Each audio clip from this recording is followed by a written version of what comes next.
Les pido que abran sus Biblias en la primera carta a los Tesalonicenses y en la segunda carta. Vamos a estar viendo estas dos cartas donde estamos basando o poniendo el cimiento teológico. Pablo en estas dos cartas, fíjense todo el contenido de estas dos cartas, les enseña también la aparición del anticristo, la gran tribulación que iba a venir al mundo y la segunda venida de Jesucristo.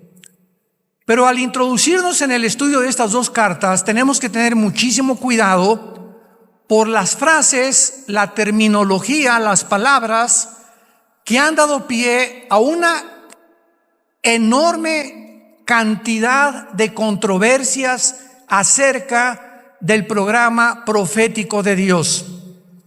¿Qué quiero decir? Bueno, hay cristianos que creen que el rapto y la segunda venida es el mismo evento y que sucede al final después de la tribulación.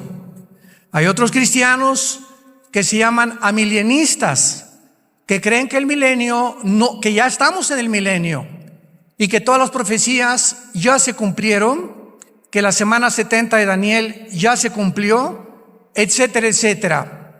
Hay otros que siguen la línea del post-tribulacionismo, que creen que hasta después del milenio viene Jesucristo, y otros después de la tribulación. La iglesia de Tesalónica se encontraba con esta confusión, y es absolutamente lógico porque ellos no tenían lo que tenemos ahora de información, como lo vamos a ver de una forma detallada. Entonces Pablo tuvo que salir de Tesalónica por la persecución, y más tarde les manda estas dos cartas porque le comenzaron a llegar mensajes de los cristianos de Tesalónica que creían que ya estaban en la tribulación. Qué tremendo, ¿no? Ya creían los cristianos por la persecución tan recia que había del Imperio Romano contra los cristianos que estaban en la gran tribulación. Entonces Pablo en la primera carta les da a conocer el arrebatamiento de la iglesia en el capítulo 4, versículo 16 al 17, cuando les dice: el Señor mismo con voz de mando, con voz de arcángel, con trompeta de Dios, descenderá del cielo, y los muertos en Cristo resucitarán primero. Quiero que observen en este simple versículo la frase en Cristo, los muertos en Cristo. Siempre que tú veas en el Nuevo Testamento, tú como un buen estudiante de teología y de la Biblia, la frase en Cristo, que se repite muchísimas veces en la carta a los Efesios, significa los que estamos injertados, unidos, amalgamados en el cuerpo de Cristo mediante el bautismo del Espíritu Santo. Como dice 1 Corintios 12:13, todos hemos sido bautizados por el mismo Espíritu en el cuerpo de Cristo. En otras palabras, cuando tú recibiste a Cristo como tu Salvador, en ese momento naciste de nuevo, sin que tú ni siquiera lo hayas experimentado o sentido. Lo creemos por fe. Ha habido una resurrección de tu espíritu dentro de ti a la vida espiritual, porque antes estábamos muertos, separados de Dios espiritualmente. Cuando recibiste a Cristo, fuiste regenerado, cambiado completamente de naturaleza. Fuimos transportados en ese momento de un reino a otro reino, del reino de las tinieblas al reino de la luz admirable de Jesucristo, como lo dice Colosenses capítulo 1. Y en tercer lugar, fuimos bautizados con el Espíritu Santo en el momento de nuestra conversión, no después, porque por muchos años vamos a ver lo que es la apostasía. Durante los últimos, yo diría 30, 40 años, se comenzó a enseñar en las iglesias: pasen aquí al frente los que quieran ser bautizados con el Espíritu Santo. Entonces la cristiandad se dividió en dos. En otras palabras, se estaba dando a entender que hay cristianos que son cristianos, pero había otros cristianos que les faltaba algo. Eres cristiano, pero te falta una experiencia que necesitas tener, que es el bautismo del Espíritu Santo. Cuando la Biblia nos demuestra con una claridad absoluta que el bautismo del Espíritu Santo es lo que nos hace cristianos. ¡Qué barbaridad!, ¿no? Y se comenzó a enseñar porque se convirtió en una tradición, porque la mayor parte de las iglesias lo comenzaron a proclamar, sin haber estudiado profundamente esto, y basándose desde luego en algunos versículos nada más del libro de los Hechos, cuando el libro de los Hechos no es un libro doctrinal, es un libro narrativo que narra la experiencia o la transición entre el judaísmo y el cristianismo. Es un libro que nos muestra de qué forma los apóstoles que eran judíos, Cristo fue judío, estaban completamente confundidos porque las promesas eran para Israel. Jesús lo dijo cuando vino en los evangelios: he venido a buscar a las ovejas perdidas de Israel, porque los 4 evangelios pertenecen al Antiguo Testamento.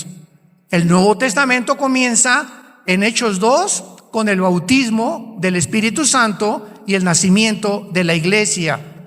Entonces, los hechos que suceden en el libro de los Hechos no son una enseñanza doctrinal que los apóstoles explican en sus cartas, primera y segunda de Timoteo, Gálatas, Colosenses, Efesios, Filipenses, las primeras cartas de Pedro, explican lo que pasó en los hechos y nos enseñan, ¿verdad?, que estas cosas que sucedieron en los hechos fueron algo que Dios permitió, porque la iglesia estaba comenzando a mezclarse con el judaísmo con la iglesia.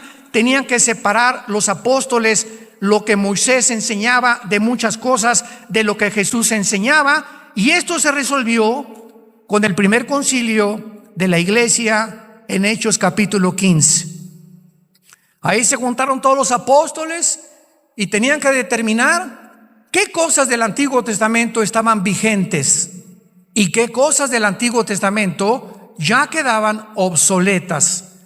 Y la conclusión a la que llegaron fue la siguiente: no hay nada en el Antiguo Testamento, esto es muy importante, abran sus oídos, no hay nada en el Antiguo Testamento que en el Antiguo Testamento era obligatorio que ahora en el Nuevo Testamento sea lo mismo.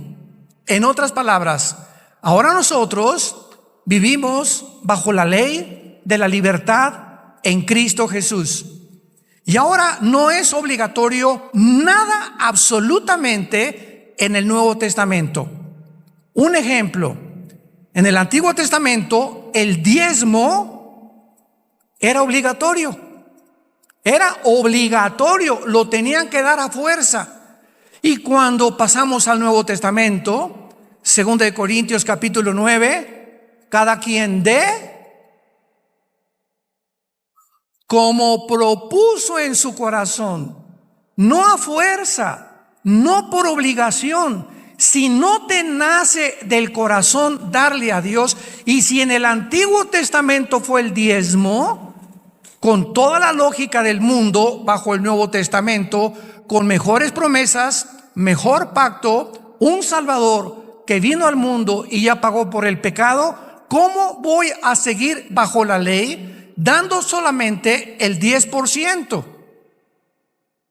Ahora es el 15, el 20, el 30, el 40, el 50, como tu corazón lo diga.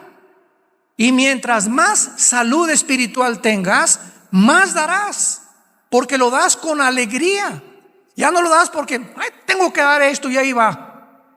Mejor no des nada. Hay otros que siquiera, y esto es verdad, hay muchas personas que han dado su diezmo, ¿verdad? Basados en el Antiguo Testamento, y al mes regresan y quieren que se los regrese. ¿Se imaginan ustedes qué corazón tan perverso puede haber en medio del pueblo de Dios? Entonces, qué importante es que ahora todo es voluntario. Ahora las fiestas de Israel, los tabernáculos, el Sukkot que celebramos, no es obligatorio, es para representar lo que Cristo hacía en medio del pueblo de Dios. Entonces, si no entendemos esto, vivimos bajo la ley. Dice en Colosenses capítulo 2, ya nadie te juzgue si guardas el sábado o no guardas el sábado, o el domingo, o el lunes, o días de fiesta. Todas estas cosas pertenecieron al Antiguo Testamento. Ahora, como una persona un día me dijo, ¿por qué no guarda usted el sábado? Y le dije, ¿qué nada más tú guardas el sábado? Te gano, yo guardo el sábado, el domingo, el lunes, el martes, el miércoles, el jueves y el viernes. Y ya no supo qué contestarme esta persona. Y le dije, ahora todos los días son santos. Ya no hay un día específico. Y además los apóstoles se reunían el primer día, que es el domingo. El Shabbat se los dio Dios a Israel. El cuerpo y la entidad de Cristo es otra entidad completamente diferente. Entonces ahora, si tú trabajas el domingo, pues es tu día de trabajo, pero el lunes en tu trabajo, en tu hotel o en la compañía que tú trabajas, te dan el martes, ese es tu día de descanso. Y por eso no puedes venir a la iglesia, porque el domingo tienes que trabajar y llevar el sustento a tu familia. Y Dios no te juzga, porque no es obligatorio. Nos reunimos simplemente porque el domingo se determinó, bajo el calendario gregoriano en el que estamos, de que el domingo es el día de descanso. Pero ya no hay un día especial, ya no hay Semana Santa tampoco. Oye, que el viernes no como carne, como pescado porque es Viernes Santo. Y es Cuaresma. ¿De qué estás hablando? ¿Qué es eso de la Cuaresma? Eso pertenecía al Antiguo Testamento. Eso es de la religión apostólica romana. Esto no es de la Biblia. El cristiano come carne si quiere todos los días para que te pongas como una vaca si quieres. O pescado, de acuerdo a tu salud. Pero ahora todas las semanas son santas, todos los días son santos, todos los años son santos para el cristiano. ¿Me van siguiendo? Tenemos que deshacernos de tantas tradiciones. Pues no celebra la Navidad porque Jesucristo no nació el 24 de diciembre. Y si pones árbol de Navidad, eres un pagano, porque era de los babilonios. Mira, si no quieres poner árbol de Navidad, porque así lo sientes, no lo pongas y sigue con la cara de amargado que tienes. Y si alguien quiere poner árbol de Navidad y cantar jingle bells, noche de paz, no, deja que cante lo que él quiera. Y si quiere el corrido, el caballo blanco, que lo cante también. Pero lo que Dios ve no es, a ver, háblenle al arcángel Miguel, dice Dios, por favor, chéquenme quiénes pusieron árboles y quiénes no pusieron árboles. Los que no pusieron, pónganles una palomita. Y los que pusieron, una cruz. ¿Ustedes creen que Dios juzga de esa manera? ¿Cuánto legalismo hay en la iglesia? ¿Cuánto legalismo hay en la iglesia? ¿Qué es lo que Dios ve? El corazón. El gozo y la paz que tengas en el Espíritu Santo. El reino de Dios no consiste en comida, en bebida, qué comes, qué bebes. Es el gozo y la paz que tú tengas en tu relación diaria con Jesucristo. Lo que Dios ama y lo que Dios busca de nosotros. No si te pones falda o no te pones falda, si tienes un tatuaje o no tienes tatuaje. Como me dijo una vez un señor, ¿verdad? Pues yo no me tatúa. ¿Y la panza que tiene de Santa Claus qué? No, pues miren nomás la hermana en qué fachas vino a la iglesia. Espérame tantito, es una pobre ex prostituta que tiene una semana llegando a la iglesia y todavía no sabe cómo vestirse. No juzgues. ¿Ya viste cómo se pintarrajeó? Parece Cleopatra. Y tú no sabes las razones que se encuentran detrás de esa persona que a lo mejor tiene 2 semanas y no ha aprendido cómo poder vestirse, cómo maquillarse de acuerdo a la cultura que ya Cristo quiere que nosotros tengamos. Que no atraigamos la atención sobre nuestro cuerpo ni nuestra cara tampoco. Entonces tenemos que crecer y madurar santos de Dios. Tenemos que entender qué es lo que Dios ama, qué es lo que Dios busca, qué es lo importante ante sus ojos y dejarnos ya de tantas tonterías que ya, por el amor de Dios, si tienes 5 o 10 años en Cristo, tienes que crecer y madurar. Muy bien. Entonces, cuando Pablo dice en primera de Tesalonicenses 4:16, los muertos en Cristo resucitarán primero. Esto significa la primera lección que vamos a aprender. En el rapto de la iglesia o en el arrebatamiento de la iglesia, como le quieras llamar, los únicos que van a resucitar son desde Pentecostés hasta nuestros días. Todos los que estamos en Cristo, en el cuerpo de Cristo.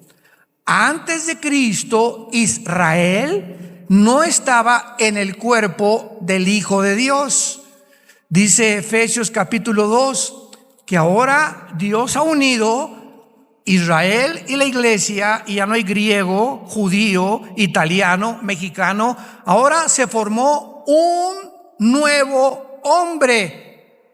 Este nuevo hombre, este nuevo cuerpo no existía antes de la cruz. La iglesia era un misterio que el apóstol Pablo lo explica en Colosenses, en el capítulo 3 del libro de los Efesios, en Romanos capítulo 16, los últimos versículos. La iglesia era un secreto escondido antes de la cruz, que nadie sabía que se iba a formar un cuerpo en la persona del Hijo de Dios. Cristo en el Antiguo Testamento era conocido como el ángel de Jehová. No como un ángel, artículo indeterminado, sino como el ángel de Jehová. Entonces la iglesia es la que se va en el rapto. Muy bien. ¿Qué pasará con los que murieron desde Adán hasta Pentecostés? O sea, antes de Pentecostés hasta Adán hubo millones, ¿verdad?, de santos justificados por la fe, como Abraham, etcétera, etcétera. ¿Cuándo resucitarán ellos? Ellos resucitarán de acuerdo a Daniel 12, del 1 al 3, después de la tribulación, en la segunda venida de Jesucristo. Y observamos entonces que las resurrecciones tienen un orden. Hay un orden. Dios hizo un orden en el universo. Dios es el Dios de orden. Dios no quiere que nada haya fuera de la armonía. Una gran sinfónica, imaginémonos un saxofón fuera de tono. En una alabanza, una guitarra fuera de tono. En un coro, un hombre con una voz, con una tesitura que no le queda a una muchacha, que no le queda, cantando en otra tesitura, desentona absolutamente toda la alabanza, toda la sinfonía. Todo es un orden. Imagínate tu cuerpo. Nuestro cuerpo funciona si hay orden entre mi estómago, mi hígado, mi páncreas, mis pulmones y mi mente. Y si en mi mente no tengo paz, y si en mi mente no tengo estabilidad, si no hay una tranquilidad en mi alma, mi cuerpo no puede estar sano. Y qué interesante que la mayor parte de los médicos en el mundo han descubierto que la enfermedad del siglo XXI, que causa casi el 70% de las enfermedades mentales y físicas, es el estrés. ¿Ustedes creen que es coincidencia que todo este año pasado y parte de este año nunca han habido más suicidios, divorcios, problemas mentales de los niños, de los jóvenes, como en el Japón, que se suicidan 2, 3 al mes, jóvenes menores de 18, 20 años de edad, drogadicción por todo lo que el mundo ha atravesado con la famosa pandemia que hemos todos vivido. Qué impresionante que lo que ha enfermado más al mundo ha sido el miedo. El miedo es el arma favorita de Satanás. ¿Qué fue las palabras que Jesucristo nos dio? ¿Qué antídoto Jesús nos dio hace 2000 años? Que precisamente lo que necesitamos en el siglo XXI. Mi paz les dejo, mi paz les doy. Shalom. Shalom. Resucitando los discípulos que iban al camino de Emaús, se encuentran con Jesús, no lo reconocen, y lo primero que les dicen, Lucas 24, Shalom. Shalom es la palabra perfecta en el hebreo, porque implica paz, seguridad, esperanza, bienestar y salud. Cuando tú tienes paz, hay armonía en todos tus órganos dentro de tu cuerpo. Y si tú tienes algo que comience a disfuncionar y comienza a afectar las demás partes de tu cuerpo, es lo que se llama, estás enfermo. Entonces, ¿qué es lo que nos enferma? La desarmonía que existe dentro del cuerpo humano, porque algo causó esta desarmonía dentro de tu cuerpo. Y esto es precisamente lo que Dios quiere que nosotros podamos entender. Muy bien. Ahora, en la primera carta a los Corintios, capítulo 15, versículo 51 en adelante, ya Pablo nos explica el misterio que solo a él se le reveló. Ni a Pedro, ni a Santiago, ni a Lucas, ni a Juan, ni a Judas, el medio hermano de Jesús, a ninguno de los apóstoles le agradó a Dios revelarle lo que le reveló únicamente al apóstol Pablo. Y esto nos habla claramente de los diferentes talentos y revelaciones que tenemos del mundo espiritual.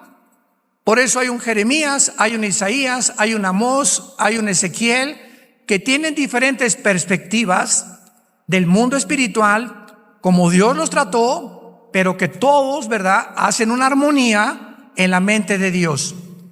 Y dice el apóstol Pablo en su primera carta a los Corintios, capítulo 15, versículo 51, he aquí les digo un misterio. Un misterio es algo no revelado antes. Es un secreto que no se conocía antes. ¿Qué está diciéndoles Pablo? Les voy a contar, les voy a revelar un secreto de Dios que en el Antiguo Testamento ni en los, escúchenme con cuidado, ni siquiera en los evangelios se conocía. Pablo, ¿cuál es este secreto? Estoy ávido por que me lo digas. Este es el secreto, que no todos vamos a morir. Y se usa la palabra dormir, porque cuando vean ustedes la palabra dormir en el Nuevo Testamento significa el cuerpo físico, no el alma ni el espíritu. Porque hay más de 55, 65 versículos que nos muestran que en la muerte tenemos una existencia consciente. Como en el quinto sello en Apocalipsis capítulo 6, vi las almas de los que habían muerto en el cielo hablando, platicando con Dios. Entonces, Pablo nos dice, este es el secreto, que va a haber una generación de seres humanos que no van a morir. Oye, Pablo, pero ¿qué acaso esto no contradice Hebreos 9:27, que dice, está establecido a los hombres que mueran una sola vez y después el juicio? Claro que está establecido, pero Dios tiene excepciones. ¿Cómo las tuvo con Enoc en Génesis 5? ¿Cómo las tuvo con Elías?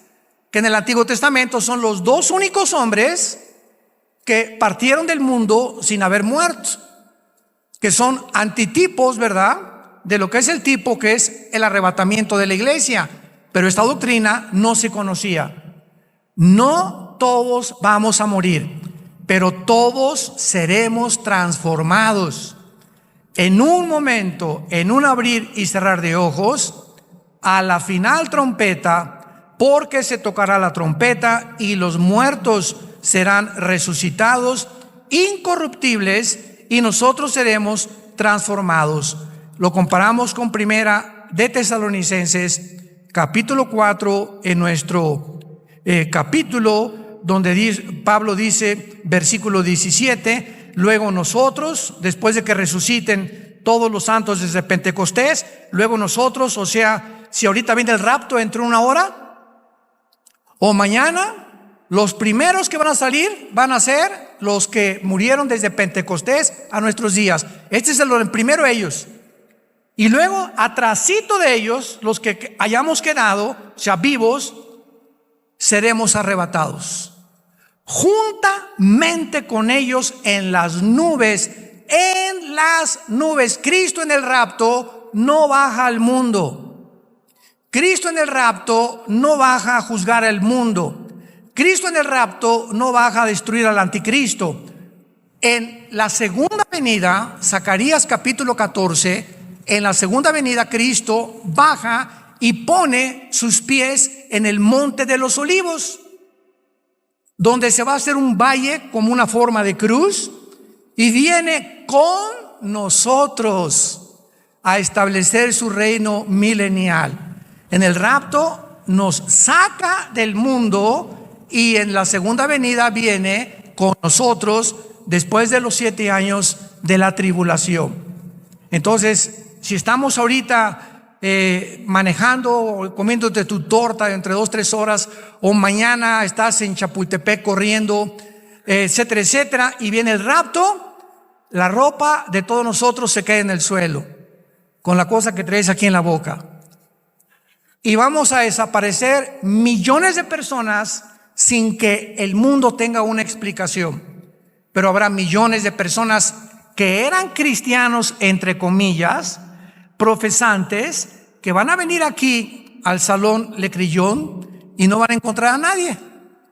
O van a encontrar a otros como ellos, que venían y estudiaban y asistían a la iglesia, pero nunca fueron nacidos de nuevo.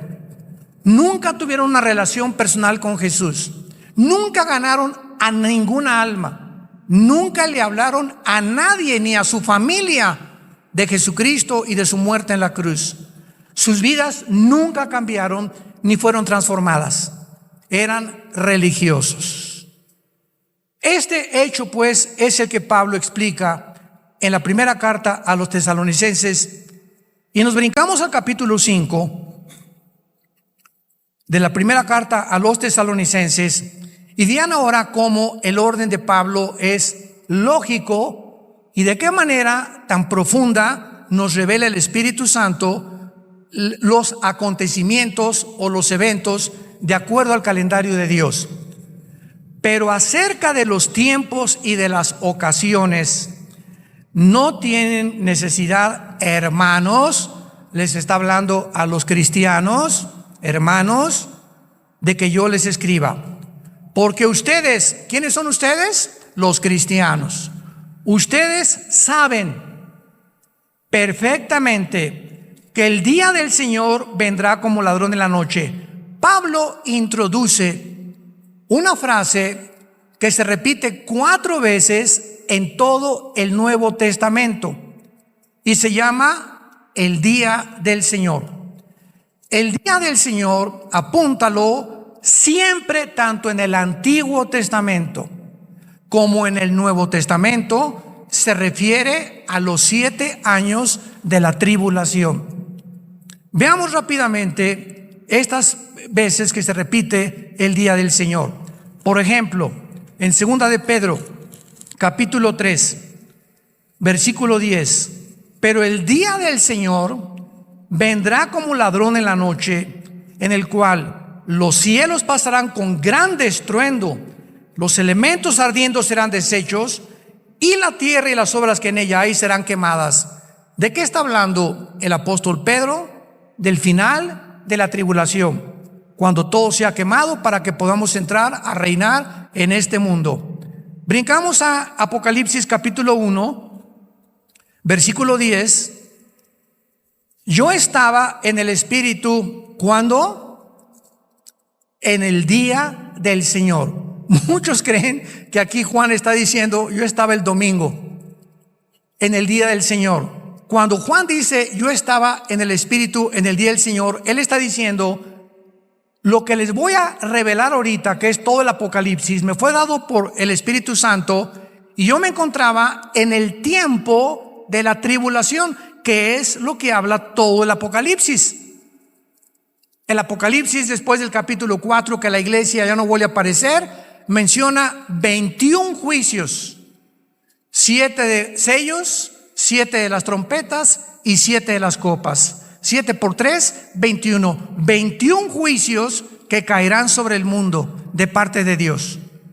Y Dios no nos ha puesto, lo vamos a ver después, para la ira. No nos ha puesto para que estemos esperando al anticristo. Nos ha puesto para que seamos consolados esta mañana y sepamos que ya no tarda venir por nosotros. Muy bien. Regresamos a Primera de Tesalonicenses 5 y vemos ya a qué se refiere Pablo cuando dice: ustedes saben perfectamente que el día del Señor vendrá como ladrón en la noche, que cuando digan paz y seguridad, vendrá sobre ellos. ¿Quiénes son ellos? Los que no son cristianos. Ya no está hablando de los cristianos. Vean los verbos. Primero nos habla a nosotros, ustedes hermanos cristianos, pero vendrá sobre ellos, sobre otra clase de seres humanos. Ya no está hablando de la iglesia. Vendrá sobre ellos destrucción repentina. ¿Qué significa que cuando digan paz y seguridad? Precisamente la tribulación comienza cuando el anticristo, como lo vamos a ver en la segunda carta, confirme un pacto por 7 años con los judíos. Daniel 9, 27. Y él va a decir paz al mundo, y los judíos, confiados en que les va a permitir reconstruir el templo, que ya casi llega este momento. Entonces, a los 3 años y medio, a la mitad de la tribulación, el anticristo los traicionará y vendrá destrucción repentina. Entonces Pablo está diciendo lo que dijo Daniel y lo que el mismo Señor Jesucristo dijo en Mateo 24, versículo 15. Cuando vean la abominación desoladora que habló el profeta Daniel, huyan, escápense de Judá, porque vendrá tribulación como nunca la ha habido antes en el mundo. Vemos que cuando juntamos todas las piezas del rompecabezas y versículo con versículo y unimos varios libros, podemos trazar la palabra de Dios, trazándola como el Espíritu Santo quiere que la tracemos. ¿Qué cosas son las sectas? Son grupos que sacan un versículo u otro pasaje sin tomar en consideración las demás partes de la Biblia y forman doctrinas falsas, como la del sábado, ¿verdad? Hay cristianos legalistas sabáticos, como los mormones que te dicen que somos dioses todos y que Cristo no fue Dios, como los testigos de Jehová que no creen en el infierno. Y así cada secta usa un versículo y te lo pone así en la cara, y cuando tú conoces la Biblia les enseñas y les dices lo que le dijo Satanás, lo que le dijo Cristo a Satanás en Mateo 4 del 1 al 10. Llega Satanás y le dice: está escrito. Vean ustedes al diablo: oye Jesús, está escrito, aquí están los salmos, que dice en los salmos: a sus ángeles mandará para que cuando te avientes del templo no te vayas a morir, o tu pie no tropiece en piedra. Y Cristo le contesta: pero también está escrito. O sea, no me la cites fuera de contexto, porque fuera de contexto es un pretexto. Entonces, esta es la razón por la cual hay tanta gente que cita versículos de la Biblia, pero fuera del contexto. Y es cuando se hacen herejías. Por eso se nos manda a ser diligentes, apasionados por la verdad, para que tracemos bien la palabra de verdad que es la palabra de Dios. Y dice Pablo entonces, cuando digan paz y seguridad, vendrá destrucción. Versículo 24, mas vosotros, hermanos. Otra vez Pablo vuelve a hacer una grande diferencia entre ellos, los que serán destruidos en el día del Señor, pero ustedes, hermanos, qué importante es esto, ustedes no están en tinieblas para que aquel día los sorprenda como ladrón. O sea, ustedes no tienen por qué estar espantados por el día del Señor, porque somos hijos de la luz. Versículo 8, somos del día, seamos sobrios. Versículo 9, y aquí Pablo ya lo explica. Más claro no puede estar. Dios no nos ha puesto para la ira. ¿De qué ira está hablando Pablo? De el día del Señor, donde vendrá destrucción repentina. Dios no nos ha puesto para que atravesemos ese día, sino para alcanzar salvación por medio de nuestro Señor Jesucristo. Antes de pasar a la segunda carta, aclaro lo siguiente. ¿Por qué dice Pablo para alcanzar salvación? ¿Qué acaso no la tenemos ya? Son muy buenas preguntas, Un buen estudiante de la Biblia está escudriñando, ¿y por qué esto? ¿Y por qué aquello? Y hay 1000 preguntas que hacerle a Dios para alcanzar salvación. Una vez una estudiante me dijo que entonces no tenemos la salvación y la podemos perder, y hasta el final podemos saber si fuimos salvos, y le expliqué, apúntalo, la salvación en la Biblia tiene 3 tiempos. La salvación tiene 3 tiempos: pasado, presente y futuro. Pasado, ya fuimos salvados del castigo del pecado. Ya fuimos salvados del castigo del pecado. Esto se llama la justificación. Y puedes apuntar ahí Romanos 8:1. Ningún juicio hay para nosotros ya. Ya Cristo pagó por nosotros en la cruz y ya tenemos una salvación garantizada eternamente. Este es el pasado. Presente, estamos siendo salvados de la presencia del pecado. Esto se llama la santificación. Estamos siendo salvados de la presencia del pecado en la medida en que más nos entregamos al Espíritu Santo. Y futuro, seremos salvados de la presencia del pecado en la glorificación. Cuando resucitemos, el pecado, ¿verdad?, o la antigua naturaleza será completamente ya muerta, erradicada del cristiano. Hasta el tiempo de la resurrección, el pecado habita en nosotros. Dice Pablo en Romanos 7, el mal mora dentro de mí. Ten cuidado, hermano y hermana. Anoche mi esposa y yo veíamos una película de las poquitas que ya puedes ver. Quiero usarla como ejemplo de una muchacha negrita que estaba en una universidad en África y llegó un maestro con doctorados y cosas así. Y era como 25 años más grande que ella. Esta tenía 20 y él tenía como 55 años de edad. Y la comienza a enamorar. Total que la comienza a enamorar y un día la quiere violar. Entonces, para hacerlo corto la historia, la muchacha morenita o negrita va con los decanos de la universidad, con los principales, y lo delata y no le creen. No, como un maestro con tanta reputación y con tantos diplomas, esto no lo podemos creer. Total que ella contrata un abogado, una abogada negrita también, y exige la abogada que le hagan un juicio a este maestro. Entonces, claro que él se defiende y resulta en el juicio que tenía 10 años en las otras universidades que él había enseñado una historia de violaciones a muchachas menores de 20 años que les ofrecía el sexo con tal de pasarlas de año. Y nadie lo había delatado por miedo, las mujeres por miedo de que no la pasaran, cómo le iban a creer, sin testigos. Finalmente cayó el hacha del juicio sobre la vida de este hombre, porque esta película es de la vida real.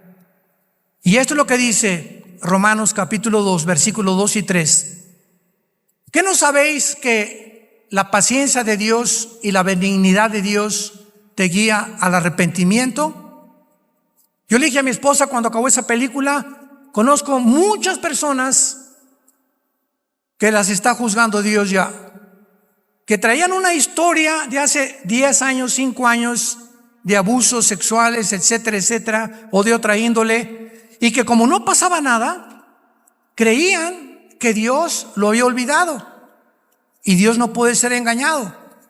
Muchos de ustedes que me escuchan o a través de los medios de masivos, tal vez tengas una vida en la que tú crees, o pecados escondidos, que los sigues cometiendo, y como no te ha pasado nada, crees que ya Dios no ve. Y quiero decirte algo, tarde o temprano cae el hacha sobre el árbol, y todo árbol que no da fruto, Mateo capítulo 3, será cortado. Y Dios está usando esta época que estamos viviendo para meter el hacha y cortar vidas de organizaciones y de personas que Dios les había hablado anteriormente y que se burlaron de Él. Finalmente, tus pecados te alcanzarán, dice la Biblia. Tus pecados te alcanzarán tarde o temprano. Tú puedes ir caminando en la vida y ahí tienes tus pecados, robaste, violaste o lo que hiciste, no pasa nada. 1 año, 2 años, 3 años, 4 años, acuérdate, te van a alcanzar tal vez al 4.º año o al 15 años. Y cuando te alcancen, tal vez te alcanzaron cuando tenías la más grande oportunidad de formar una familia o de triunfar en los negocios, o que se haga un escándalo en tu vida, o perder tu familia y tus hijos o tu testimonio, porque no quisiste encontrar el perdón en la cruz. El que esconde sus pecados no prosperará. No le puede ir bien a nadie. Palabra de Dios, que esconda su vida debajo de un closet o debajo de un colchón, no te puede ir bien. Tarde o temprano Dios tratará con tu vida. Mas el que los confiesa y se aparta, alcanzará misericordia. Dios es grande y misericordia y te quiere perdonar. Esta mañana quiere llamarte y decirte te amo. En esa cruz pagué por todo lo que tú habías hecho y por lo que crees que tienes escondido. A mí no me engaña. Dios conoce las intenciones de nuestro corazón. ¿Por qué no aprovechas esta mañana para venir a la cruz, reconciliarte con Él, hacer la paz con Él y no salir por esa puerta ya creyendo que te va a seguir yendo bien en la vida, cuando en tu vida hay pecados que no has confesado delante de su trono? Te damos gracias, Padre, por tu palabra en esta mañana.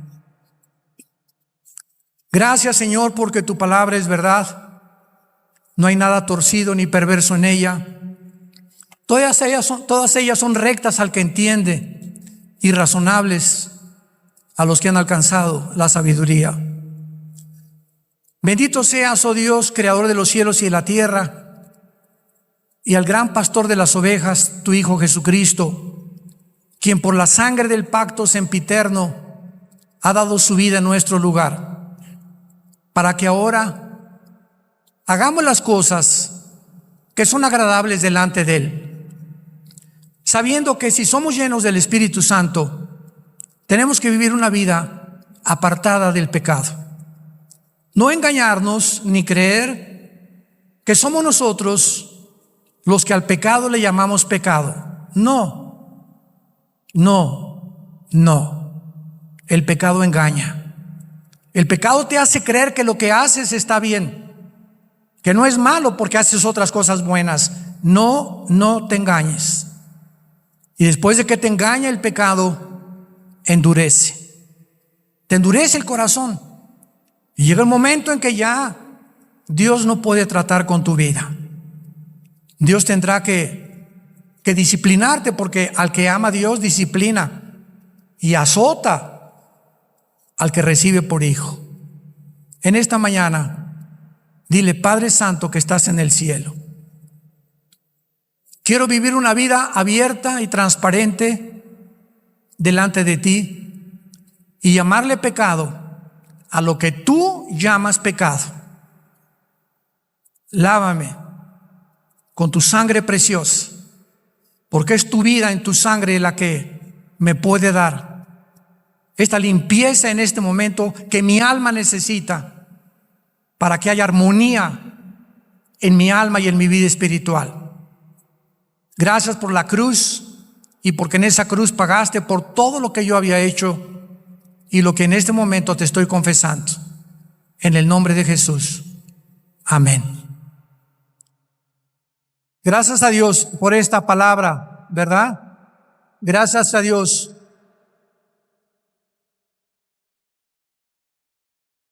Esta palabra debe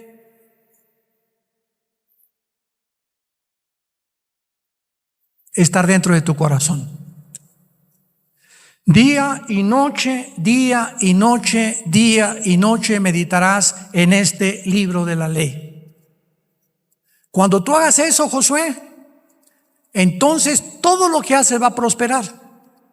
Porque si tú vives en mi libro y lo consultas y te hincas y oras y me pides que te hable, te voy a hablar. Y te voy a evitar problemas que pudiste haber evitado en tu vida si me hubieras consultado. Vas a evitar cosas que ahora te tienes que arrepentir, porque me hiciste a un lado, me desechaste de tu vida. Pero el diablo, esto es lo que él quiere. Cuando el diablo haga esto en tu vida y saque de ti la palabra de Dios, y en lugar de la Biblia oigas a tu amigo, a tu amiga, a tu comadre, al brujo, a los astrólogos, a las opiniones del mundo, es cuando te sales y cuando te das cuenta, si eres cristiano, viene el hacha del juicio a tu vida tarde o temprano, porque Dios al que ama disciplina. Y finalmente, si eres cristiano y no te arrepientes, porque los hay, pero tienes la salvación, ¿qué pasa? Dios te lleva a casa antes de tiempo. Se llama el pecado de muerte en 1 Juan 5, Santiago capítulo 5. El pecado de muerte es el pecado que un cristiano, siendo salvo, no se ha arrepentido, ni se quiere arrepentir, y solo Dios sabe que ya no te vas a arrepentir. Está tan duro tu corazón, y antes de que por tu vida el evangelio sea blasfemado, Dios te lleva a casa antes de tiempo. Tenemos la oportunidad de vivir una vida en abundancia, una vida de santidad, una vida de testimonio, y más en los días en los que los caballos del Apocalipsis ya se escuchan en el cielo y el novio ya está en la puerta tocándonos. Vengo por ti. Prepárense, preparémonos para encontrarnos con el Señor. Que tengan mucha paz.